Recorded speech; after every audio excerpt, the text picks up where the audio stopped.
Hello, welcome to Comic Tropes. I'm your host, Chris. Today, I want to talk to you about the creation of two amazing comic book creators. We're going all the way back to American comics origins back in the 30s. There was Will Eisner, a great talent who created characters like the Spirit and the first graphic novel to ever be published. And there was Lou Fine, a very underrated artist who raised the bar on the quality of artwork with his work on characters like Dollman and the Ray. Now, together, these guys accomplished some amazing things, both individually and together. And today, we're going to talk about something they did together that's nowhere near as important as any of those things. It's a complete disaster. We're going to talk about the goofball hero, Black Condor. In 1940, a new anthology called Crack Comics by publisher Quality Comics began its monthly schedule. It would feature popular characters including The Clock, Jane Arden, Wizard Wells, and ridiculous ideas like Madame Fatal. Madame Fatal followed a man who disguised himself as an old lady for 9 years so that he could get closer to a mobster who had kidnapped his daughter. 9 years. I think after, say, 9 months, you're dressing up like a lady less for revenge and maybe more for you. With the demand in the industry for multiple anthologies, Will Eisner had partnered with his friend and fellow cartoonist Jerry Iger to found a packaging studio that used their connections to produce comic book stories that other publishers would buy, and Quality Comics was one of their biggest clients. Eisner and Iger gave the world such creations as The Human Torch and Submariner, and this was where Jack Kirby got his start. One of the lead features in the book from issue 1 was Black Condor. This was written by Will Eisner under the pseudonym Kenneth Lewis. The artwork was by an uncredited Lou Fine, and it's easily the strong point of a pretty silly superhero whose sole power was flight. That said, we shouldn't underestimate how important having flight as a superpower was at this point in time. This was 1939, and Namor the Submariner was flying in 1939, but he didn't debut until about October of that year. Black Condor was being published in May, so he does beat Namor the Submariner. Well, what about Superman? Superman is famous for flying, but back at this point in time, he was still only leaping tall buildings in a single bound. In fact, he wasn't given the power of flight until 1941. That was when Fleischer Studios started animating Superman adventures, and obviously it would take a lot more animation time to illustrate somebody leaping than it would to simply have them jump up and be able to fly. And the comic books would go on to adapt that and give him that power, but that was more like 1943. So it was actually kind of a big deal. That said, the method that Black Condor gains his powers of flight is completely bonkers. Let's dive into issue 1. The Black Condor, the man who can fly like a bird. From the beginning of time, man has thought of flight. History records man's feeble attempts through the years. Wings of wax, gliders, and now the airplane. But can he be master of the air until he himself can fly? Yeah, I think that after man invented the airplane, we can safely say that he became the master of flight. In a one-on-one matchup between a man and a jet, I'm going to bet on the jet. Our story begins following an archaeologist and his team, along with the archaeologist's unnamed wife and infant son, along with some guides, in what is explicitly called Mongolia. That night, the camp is attacked by raiders on horseback, and the archaeologist explicitly calls them Yaqui Raiders. The archaeologist is Richard Gray, his infant son is Richard Gray Jr., the wife is just Mrs. Gray. She never gets a name. Unfortunate. Hard to care about somebody whose name you don't even know. By the way, Yaqui Raiders, that one is a puzzler. I can find a reference to a Yaqui gate in Pakistan. I can't find anything about that area in Mongolia, and as you can see on this map, Pakistan is really nowhere near Mongolia. The raiders kill Richard Gray, his wife, and their entire expedition, except for his infant son, who wanders off and is saved and watched over by a condor. So this story's map just went from wrong to insane because there are no condors in all of Asia. Condors are indigenous to either the Andes Mountain part of South America or the California area of North America. There's just no condors in all of Asia. Condors, though, are a type of vulture. And are there types of vultures, at least, that are in the Mongolia area of Asia? There are. Specifically, there is the cinereous vulture, more commonly called the black vulture. They're indigenous to both Pakistan and Mongolia. Not to get too far ahead of the story, but this means that the superhero named himself after the wrong bird. He should have been the black vulture, not the black condor. But if we're going to get hung up on a name, we can't get anywhere in the story because that's the least of the bonkers elements in this story. I mean, we've got an infant being raised by a scavenging bird who is known to feast on carcasses and dying animals. It's much more likely that the condor would have let the baby fall off a cliff and eat it than to raise it. But whatever, we're going to go with it. What happens next? The infant is raised by this condor, presumably being fed a steady diet of rotting animals. This might explain why, as soon as he's old enough to walk, he leaps to try to fly and instantly faceplants, presumably giving himself a massive concussion or at least some form of brain damage. Nevertheless, Richard Jr. keeps studying the birds, and we're told that by simply observing the birds carefully, he eventually learns how to fly. I'll be honest, I did not realize that you could gain an animal's powers simply by observing it closely. I gotta go try something.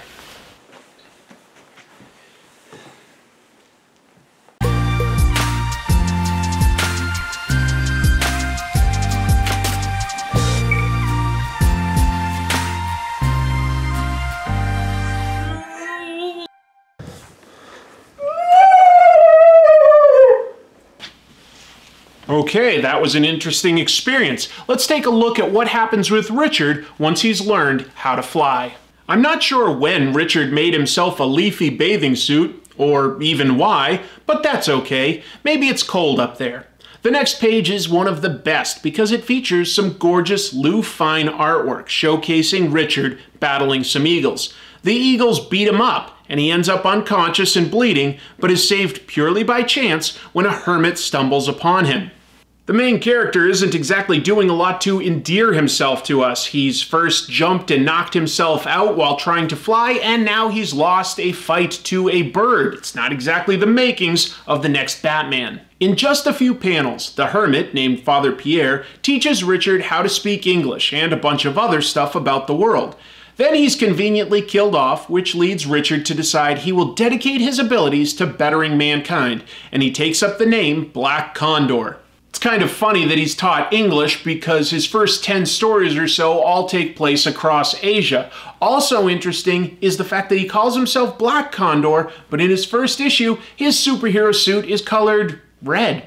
And the red suit looks good, but he only appears in a red suit in this first issue. He switches to black after that. It's a simple design, but solid. It shows his muscles, it has wings instead of a cape, and a simple strap across his chest. It works. And Black Condor uses his flight to beat up the raiders that killed Father Pierre and maybe the same villains that killed his parents, but he wouldn't have known about that, so who knows. The raiders say Allah, which is another indication that the story was probably meant to be set in Pakistan, not Mongolia. Who knows? But one of the best parts of this story is Black Condor's amazing war cry. We learn that Black Condor can communicate with other birds. He shouts to them, "Caw, attack, my bird brothers!" And they do. The next several issues focus on Black Condor battling various criminals and gangs primarily in Asia. But by issue 11, he's moved to America. Issue 11 begins by focusing on Senator Tom Wright, whose political opponent, Jasper Crow, is angling to form a bill to gather funds on a dam that is actually just a cover to gather graft money.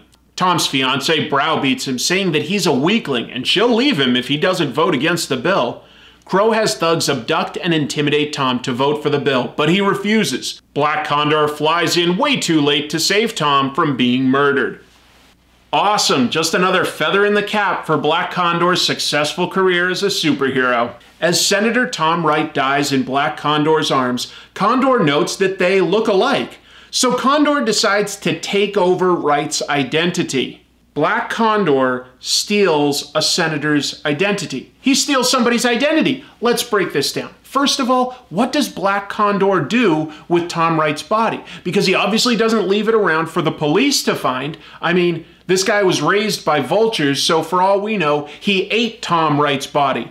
But then, beyond that, how does he have the background to now work as a senator? He was raised by birds in Asia and a crazy old hermit, and now he's just been fighting crime across Asia. That's hardly the background needed to make informed decisions on the behalf of Tom Wright's constituents. But that's exactly what he does. Jasper Crow is stunned when Black Condor enters the Capitol, disguised as Tom Wright, and votes down Crow's bill. Black Condor later flies to Crow's offices to tell him to back down. It's worth noting that Black Condor sometimes has a hood, but no mask, yet no one identifies him as a famous senator. Black Condor beats up some of Crow's thugs and then apparently fully commits to stealing Tom Wright's identity, thinking to himself how he's set himself up with an arduous new task and a lovely new fiancée. He kept the dead guy's fiancée for himself. That's Black Condor the superhero for you. Black Condor lasted for 31 issues of Crack Comics. Down the road, DC Comics ended up actually buying a bunch of Quality Comics characters and folding them into the DC universe. Black Condor first showed up in DC Comics in a 1973 issue of Justice League, where the Quality Comics heroes were established as existing in a world where World War II was still going on. And Black Condor had teamed up with other superheroes as the team The Freedom Fighters. They were eventually folded into the main DC universe during the Crisis on Infinite Earths event, which retconned Black Condor's abilities as coming from a radioactive meteorite, and saying that he operated back during the World War II era. DC later created a new version of Black Condor named Ryan Kendall, whose abilities came from the genetic experiments of his grandfather. A third version debuted in 2006. This was John Trujillo from Arizona, who was given the powers of flight by the Mayan goddess Tecatl. The newest version probably has the best overall design in my opinion. Your mileage may vary, and as long as I'm talking about alternate versions of Black Condor, I guess it's worth noting that there was also a Black Condor in the 1991 Japanese superhero show Jetman. With no relation at all to the American comic books, that show is like Power Rangers, with a team that each has a color and a power based on a bird. Black Condor was a bit of a loner and ultimately has a death scene where he gets stabbed in the park and stumbles to a wedding for his teammates who fail to notice the cartoon blood spurting out of his stomach, and he dies alone on a park bench. It's almost like being named the Black Condor carries with it the curse of the ridiculous. Anyway, the original comics had one good thing going for them. The best part was easily the artwork by Lou Fine. Lou Fine co-created characters like Dollman, the first shrinking hero, and the Ray, who is still being used by DC Comics today. He was well respected by other artists for his figure work and attention to detail. He worked in comics through the 30s, a lot of advertising in the 40s, comic strips in the 50s, and illustration for magazines through the 60s, apparently doing quite well for himself. Black Condor is important for being one of the first, if not the first, superheroes to fly.